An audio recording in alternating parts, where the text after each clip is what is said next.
In today's video, we are going to look at how we can insert both videos and audios in Google Slide.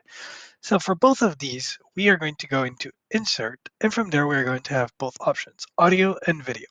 For the audio, we will click on it, and then you will be redirected to your space, either your My Drive, your Shared with Me, and your Recent. From there, you simply need to click on the audio and select it, and it will be added to your slide.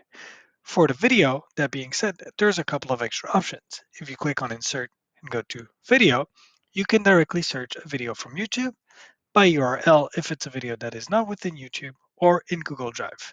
You will be able to find other videos. If I look into YouTube, for instance,